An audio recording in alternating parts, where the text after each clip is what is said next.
There is a huge outcry in China over the death of a local doctor named Li Wenliang.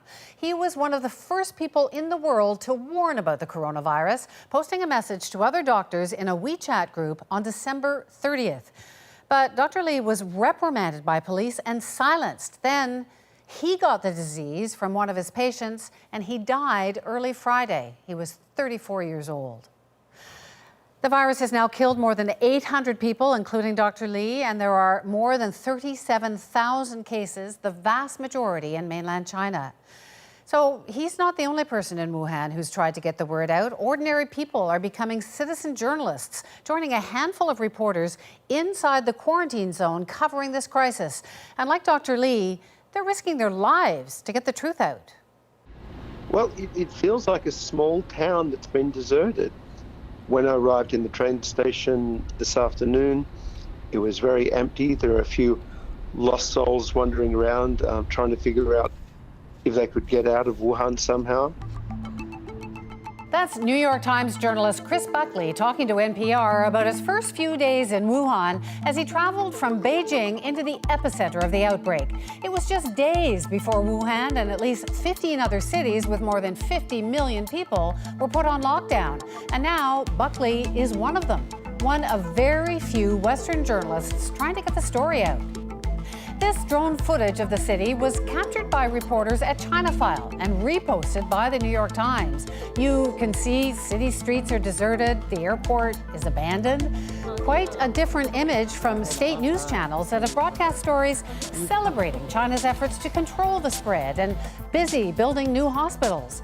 For other journalists, though, it's been more complicated. The LA Times says some foreign reporters have been escorted away from hospitals and forced to delete videos. When one citizen journalist posted images of bodies lying in Wuhan's public hospital, he was reportedly arrested.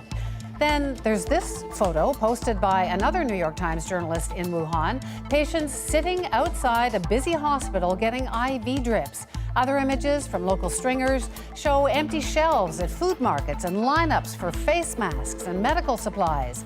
AFP photojournalist Hector Retanel captured this shot of an elderly man who had collapsed on the pavement near a hospital.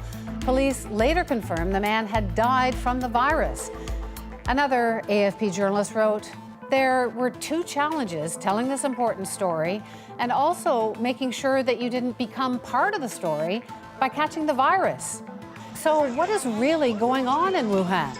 That's been the big question reporters and citizen journalists inside the quarantine are trying to answer. Joining me from Wuhan, China, is Chris Buckley. He is the reporter for the New York Times who arrived there on the first day of the lockdown.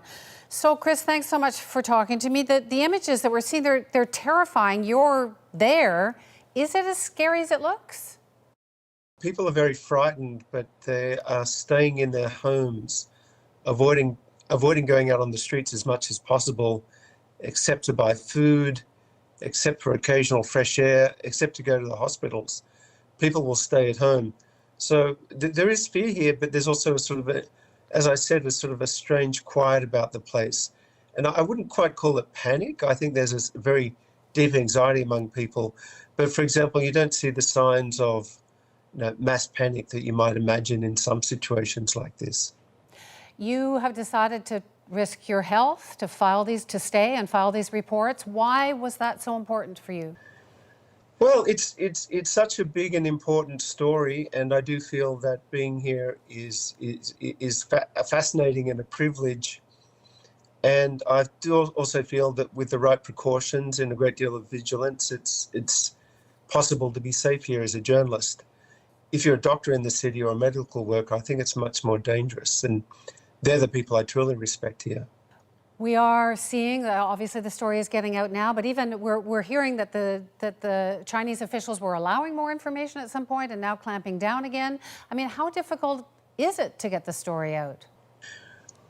Well, some of the most courageous journalists on this story are our Chinese counterparts who work under strict censorship usually, but have really become quite emboldened in dealing with this particular crisis. We've seen a great deal of investigative work by some of China's newspapers and magazines, very admirable work.